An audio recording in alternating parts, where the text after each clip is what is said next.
La une de l'actualité, c'est le président Abdel Fattah el-Sisi qui a réitéré ce jeudi qu'il n'y avait pas de chemin vers la paix et la stabilité dans la région sans avoir un traitement exhaustif de la cause palestinienne.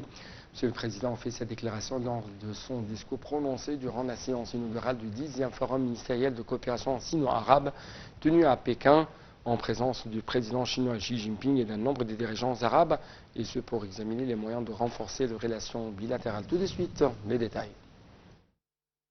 Le président Abdel Fattah el-Sisi a commencé son allocution au Forum de coopération sino-arabe à Pékin par appeler à arrêter toutes les tentatives visant le déplacement forcé des Palestiniens, saluant les positions chinoises, soutenant la cause palestinienne et la nécessité du cessez-le-feu à Gaza. Il n'y a aucun moyen de parvenir à la paix qu'à travers le règlement global des racines de la cause palestinienne. Il faut s'y attaquer pour la régler de façon intégrale, a renchéri le chef de l'État. J'appelle toutes les parties actives de la communauté internationale à assumer leurs responsabilités morales et juridiques pour mettre fin à la brutale guerre israélienne et à œuvrer sans délai à la mise en œuvre immédiate et durable de l'aide humanitaire dans la bande de Gaza, a affirmé le président el-Sisi. Le président Abdel Fattah el-Sisi a mis l'accent sur l'importance de poser la question de la sécurité hydrique arabe en tête des priorités de la coopération future. Nous avons appelé le gouvernement éthiopien plus de 10 ans durant à s'engager de bonne foi avec l'Égypte et le Soudan afin de parvenir à un accord juridique contraignant qui garantit la sécurité de l'avenir aux générations présentes et futures des trois pays, leur droit à la vie et au développement, a renchéri le président el-Sisi. Nous ne permettrons aucune mesure qui pourrait porter atteinte à la sécurité ou à la stabilité de nos pays et de nos peuples, a-t-il martelé. Le président Abdel Fattah el-Sisi s'est entretenu aujourd'hui dans la capitale chinoise Pékin avec M. Li Jing, président du Conseil d'État chinois. Le porte-parole de la présidence, le conseiller Ahmed Fahmi, a indiqué que la réunion a porté sur les cadres de coopération entre l'Égypte et la Chine, ainsi que sur les aspirations des deux pays à faire progresser ces relations dans divers domaines. Le président el-Sisi a affirmé l'appréciation par l'Égypte de la contribution chinoise dans le soutien aux projets de développement en Égypte. Le haut responsable chinois a pour sa part souligné la volonté de son pays de poursuivre la dynamique des relations égypto-chinoises de façon à refléter les aspirations des deux peuples amis à la croissance et à la prospérité. Les deux parties ont de même discuté des moyens de faire avancer les projets communs mis en œuvre et ont avancé de nouvelles propositions de coopération dans maintes domaines économiques, notamment à la lumière de l'adhésion des deux pays aux BRICS.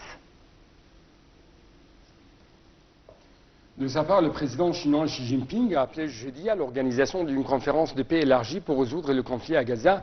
Lors d'un forum réunissant des dirigeants diplomates arabes à Pékin, Xi Jinping a par ailleurs loué la profonde affinité entre la Chine et les pays arabes et a appelé également à renforcer leur coopération en matière d'énergie, alors que Pékin est déjà un client majeur pour les pays exportateurs de pétrole de la région. Tout de suite, les explications. Lors d'un forum réunissant dirigeants et diplomates arabes à Pékin, le président chinois Xi Jinping a appelé jeudi à l'organisation d'une conférence de paix pour résoudre le conflit à Gaza. Dans ce territoire, la guerre ne devrait pas se poursuivre indéfiniment. La justice ne devrait pas être absente pour toujours, a-t-il déclaré dans un discours. Xi Jinping a par ailleurs loué la profonde affinité entre la Chine et les pays arabes et appelé à renforcer leur coopération en matière d'énergie, alors que Pékin est déjà un client majeur pour les pays exportateurs de pétrole de la région. Rappelant la nécessité, selon lui, d'une solution à deux États, Xi Jinping a souligné que la Chine soutenait fermement la création d'un État palestinien indépendant et l'adhésion pleine et entière de la Palestine à l'ONU. Il a aussi plaidé pour l'organisation d'une conférence de paix internationale élargie en termes de participants. La guerre a déplacé la majorité des quelques 2,4 millions d'habitants de Gaza et provoqué une catastrophe humanitaire majeure. La Chine entretient de bonnes relations avec Israël, mais soutient depuis des décennies la cause palestinienne. La diplomatie chinoise a dit espérer que cette conférence fasse entendre une voix commune sino-arabe sur la question palestinienne. Pour les analystes, la Chine peut utiliser son engagement dans ce dossier pour renforcer encore sa position dans la région en mettant en avant ses efforts par rapport à ce qu'elle perçoit comme de l'inaction de la part des États-Unis. Des habitants de Rafah ont fait état de bombardements à l'artillerie et de tirs intenses jeudi dans cette ville du sud de la bande de Gaza. Le conseiller israélien à la sécurité nationale, Tchaji Hangbi, a affirmé mercredi que la guerre entre son pays et le Hamas pourrait se poursuivre encore 7 mois afin d'atteindre l'objectif de détruire le mouvement palestinien Hamas.